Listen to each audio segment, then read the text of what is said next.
First of all, I would like to know, like, when came spring and like a coronavirus started spreading, what did your school decide to do? Closed the school at March 12th. Yeah, yes. It was after the Prime Minister had a press conference, national. All schools in Norway shut down, or more or less Norway shut down. And within 24 hours, we were forced to have education with our students at home. And for us as a school, we have in our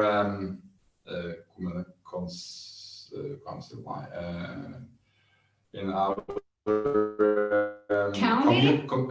Community. Or county. Yeah. Yes. We have some digital infrastructure, like we in our school we have 330 students. All of them have their own iPad, and we have had it for this like 3 years. So our students, our pupils are used to have iPads. The teacher are used to have a digital platform which made the transmission into education at home more easy. But I won't say it was easy, but it's maybe a little bit easier than other communities and schools in Norway. Mm-hmm. Well, you said that it made it easier. What were the difficulties you faced? We are lucky to have students who are so used to use the Google apps like Classroom, the documents, presentations. So we didn't have to start with learning our students to use the technology. Mm-hmm. And for me as a school leader as well, if we are have the more teacher perspective, the teachers, we have some systems and some standards about our teaching, which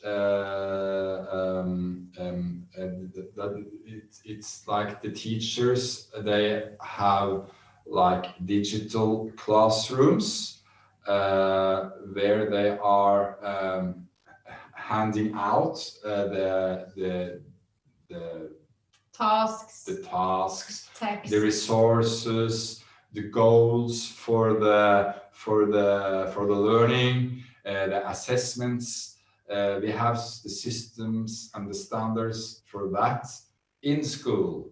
So it's the transmission to do it with the teaching, and the challenge was to have the students being more self-ständiga. Yeah, they have to work on their own. So the guidance, the support from the teacher to the individual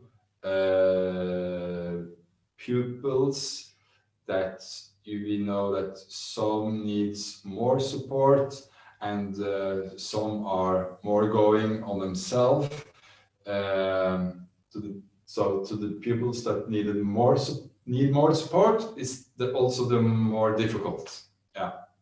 So how did you help those students that needed more support? Because you weren't able to go in person and help them. It depended a lot on the students, because if the student chose to contact their teachers, it was easy to have a video like we do now, and you could explain everything and talk to them as face to face. But if the student weren't interested in that kind of conversation or in that kind of help, if it was impossible to reach them. So then you had to like bring on parents, try to chat with them. Yeah. And we also made more videos. Like we recorded all the tasks so they could listen to me explaining the tasks. They could pause, they could write. And yeah, so that also was a way to help all the students and also those who need more support. And they had the lockdown for about 2 months, I think, with the school closed and having like this home-based digital teaching.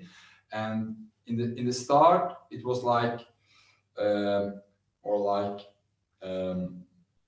we set times for the students to take contact for help with the tasks and the assessments and things like that. And what you saw, I think, was like the students that took the contact with the teacher was maybe the more higher level students. So we had to be more specific to the teacher had to take contact to identify and set times for students that we knew needed the support. So it was the teachers that took the control of it. Yeah. And after a few weeks, we decided to open the school for a few students who needed more, so they could come to school and get help, sit here and work with tasks and get some help from teachers here. And that's based on the government's focus on the social need of not those kids dropping out. We knew that there are homes where it's not so good to be, so we know that school can be a good place for those kids, and open the schools to make special appointments for them. Well, it sounds like, yeah, sorry. Yeah, we got a whole day. We sent all the students home on Thursday, and we said, come back on Monday. So we were given the Friday to organize and to make good plans for how to homeschool our students. So we made a functional schedule for all the classes, so that they have their teachers ready to help them and to have control over the class for 19 minutes at a time as the school. We tried to keep the schedule, the school day, as normal as possible with recess the same times, and having everyone at 8:30. Roll call. Yeah. I'm here. Yeah. And finishing at 2:00. Yes.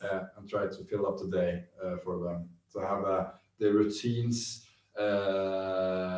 going at home as normal as possible. Well, if the children had like as normal as possible conditions, how was it for teachers? Because like they had to prepare, they had to deal with the students who were coming to school, and they still had to give online lessons. Like, how did they manage? A lot of us were in the position to work from home. So I had home office.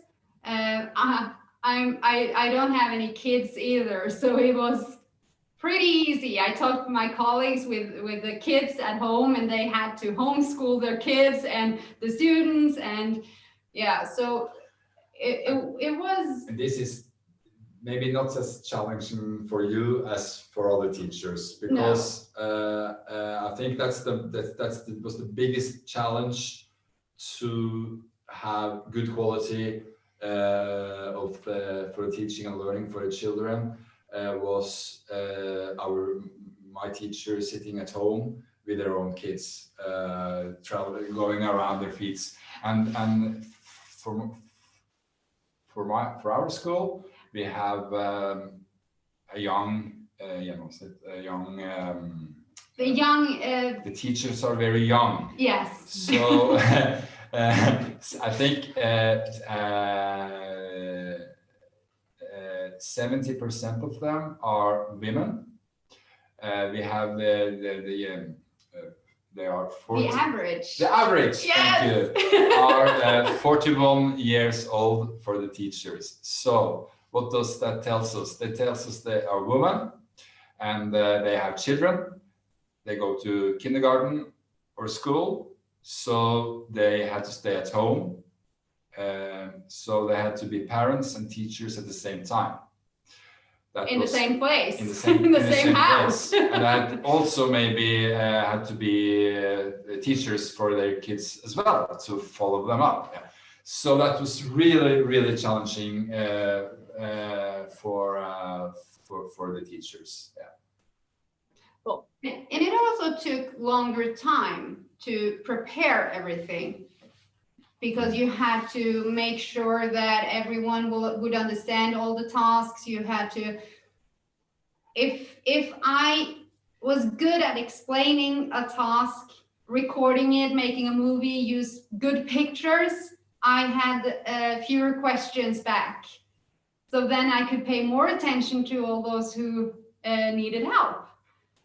And it took some time to kind of manage to make those good recordings and tasks that made them self-going.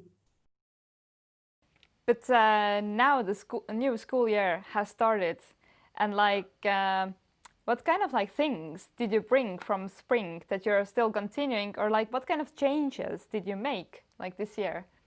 I think that's one of the benefits that we see from the spring, is what Marianne said right now. It's how you plan and organize in advance, the lessons, to make it as understandable as possible for as many students.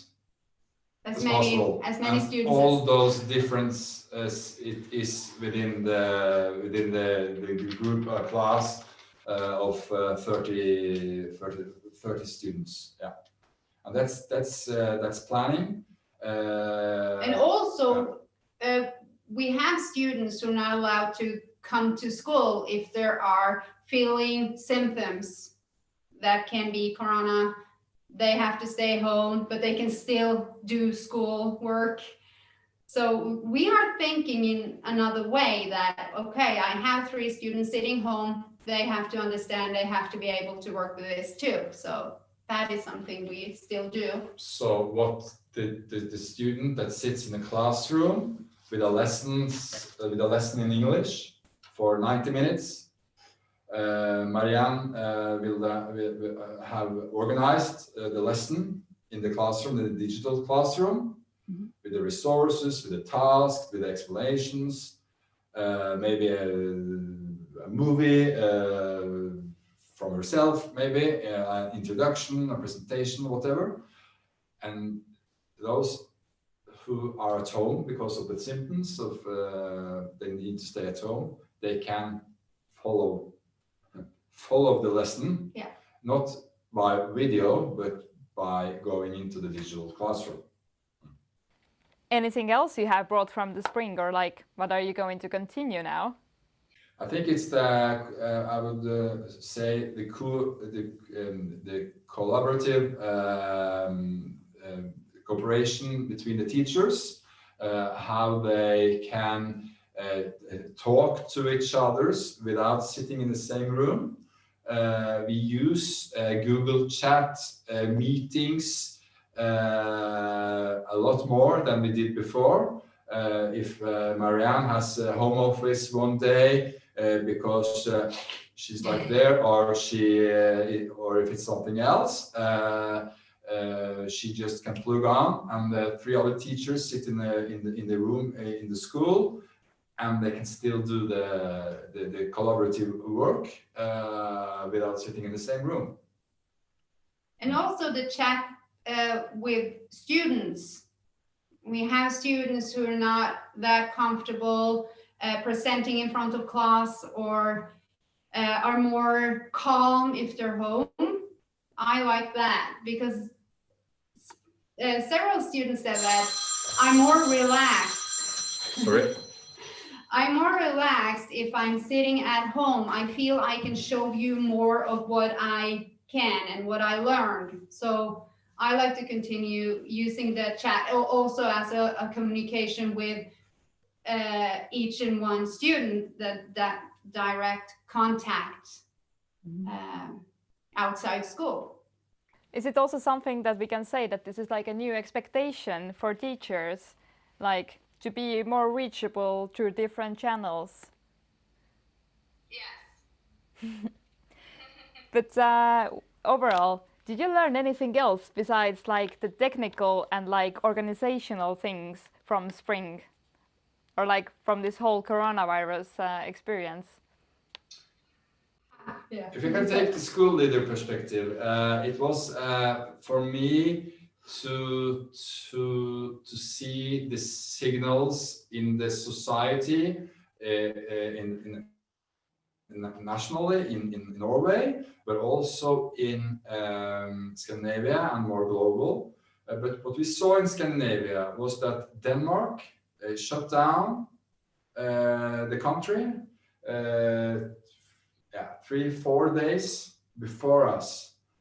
And a week before, I saw some signals in Denmark. It was in the news in a press conference with the Danish Prime Minister. She told, it seems that we are going this way in a lockdown. That was the signals she gave. And I thought, I remember I was sitting here and I had all the telephones, the emails from parents, and what are you doing with the washing and distance and coughing and everything. I said, I was thinking, this seems to go to a shutdown. So when the Norwegian Prime Minister had her press conference, we had a rig on the school where we set some standards for what to do if this will happen. So when the teachers came the next day to have the day planning, we had made a framework for them to work on. And that was really, I think, good to see that was working and going quite smoothly. Yeah. That way we were prepared. Yeah. We were kind of waiting for it to happen, but we didn't know what it meant. It's about not to sit in your own bubble in the school and thinking this is something that we are, but you have to have a wider perspective. And that also, it's like seeing school in a wider perspective, to be a part of the community and the society in general. I think it's a wake-up call to see that you're just a speiling av samfunnet. Just mirroring the community. Yeah. Let's imagine that there's coronavirus, like big outbreak again, or like some other thing that will force you to shut down the school and like go into full distance learning. What would you do differently, if anything? Oh my. Okay, I have one thing about that, and that's the quality of the learning or the teaching. I see that children with special needs, and the special needs can be that they have troubles at home. They can have a type of diagnose that they have difficulties to learn. They are the losers. Mhm. The students in general and the higher academic better students who have the resources at home and they will manage anyway. So to have the focus on those children with the special needs, I will put more focus, more resources, have better organized teaching for them. Well, thank you. Anything else you would like to bring out? I learned how important it is to actually be together, be in the same room, be able to see each other and to hang out. I mean, we could have our meetings, we could share ideas and talk together, but it's so different when we are sitting around the same table, actually there in person. That's it's the social learning, social culture, learning community. But it's all the body language, the interruption, it's so much easier to talk and to understand and to catch everything if you're in the same room. So and the breakout rooms in Zoom will not have the same effect as a group where we can face to face now. Never. Well, thank you. Have a good day. Bye.